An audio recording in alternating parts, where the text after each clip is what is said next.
Estamos chegando quase aos dias de fazermos uma eleição do novo prefeito e da nova Câmara dos Vereadores da cidade de São Paulo.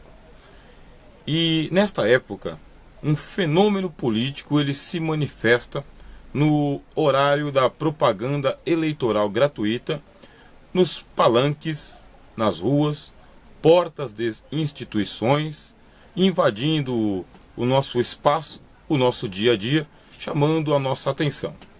Que fenômeno é esse? É o fenômeno da demagogia. O que é a demagogia?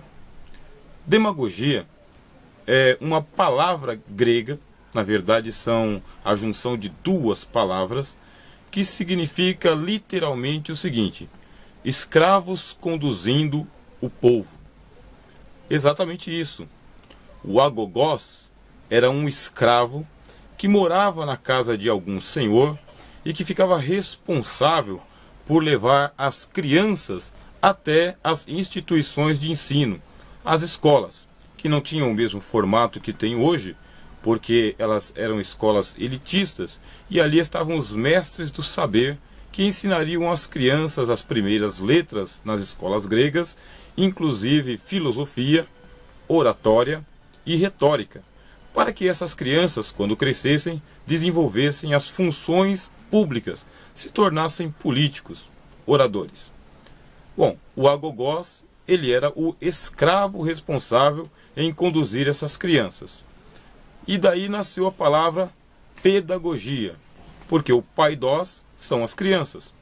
Pedagogia, escravo que conduz as crianças.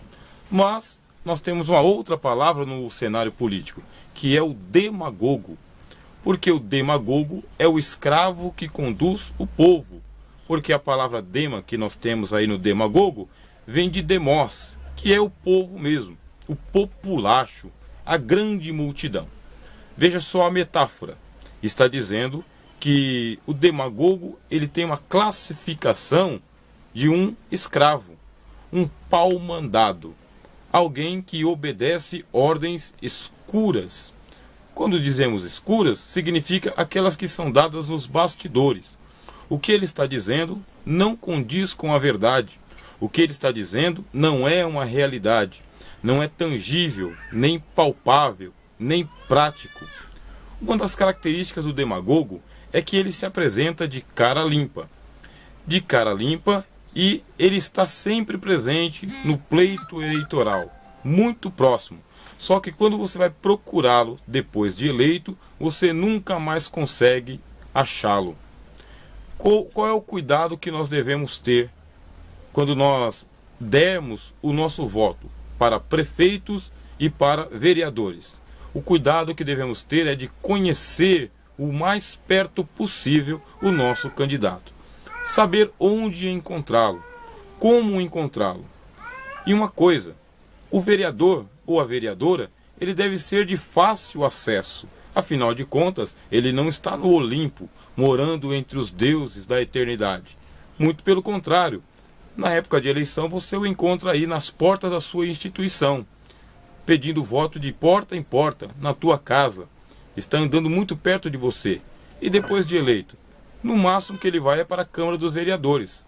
Saiba que a Câmara dos Vereadores, aqui de São Paulo, fica em São Paulo. É certo que ele tem que ir para Brasília, mas não morar em Brasília, não desaparecer.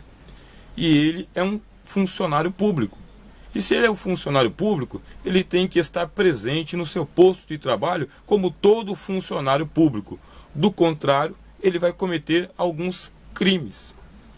Por isso, não seja conduzido pela mão por um escravo. Sabe que a Bíblia diz que não é bom que o escravo saia da masmorra e suba ao trono. Não é um preconceito contra o escravo. É porque na cultura bíblica, quem deve assumir o trono é uma pessoa que tenha sido preparado no palácio, que tenha recebido uma educação principesca por orientadores que moram também no palácio, para que ele saiba fazer as alianças, os acordos e tratar as questões de Estado com sabedoria. Quando a Bíblia diz que não é bom que o escravo saia da masmorra e vá governar, quer dizer que ele não tem preparo suficiente para isso. Agora você imagine um demagogo conquistando o seu voto. Imagine um pedagogo pegando você pela mão e levando você até a urna. Ele não tem condições de cumprir aquilo que ele está prometendo. Por exemplo, uma casa na Lua, viagem a Marte. São coisas assim. Eles ficam pensando que o povo brasileiro ainda é um povo idiota, encabrestado, que ainda tem o seu voto de curral. Não seja assim. Aproxime-se do seu candidato e da sua candidata a vereador. Converse com ele, faça perguntas e peça para ele propostas, não promessas, propostas concretas, algo que você possa depois cobrar via e-mail, fax, página pública na internet, pessoalmente lá na Câmara dos Vereadores, e que depois você possa fazer a reivindicação dos seus direitos. Não é uma troca do seu voto por favores, é uma consistência cidadã, porque nós estamos cansados de sermos tratados como gado conduzidos para o curral. Não somos gado. E não devemos ser tratados como um populacho vulgar que não tem nenhum tipo de consciência política. Valorize o seu voto. Apoie algum candidato. Espalhe panfletagem desse candidato que você apoia, mas saiba onde encontrá-lo. Não simplesmente nos tempos eleitorais, mas em todos os tempos. Que tenha uma compostura, ganhando ou não ganhando. E não saia difamando os seus adversários, porque isso também é uma postura muito crítica para alguém que está num pleito eleitoral. Saiba, se ele critica agora que está no pleito eleitoral, se ganhar, ficará pior. Minha oração é para que Deus em Cristo te ilumine, te abençoe e direcione a sua mente para que você tenha um voto cidadão.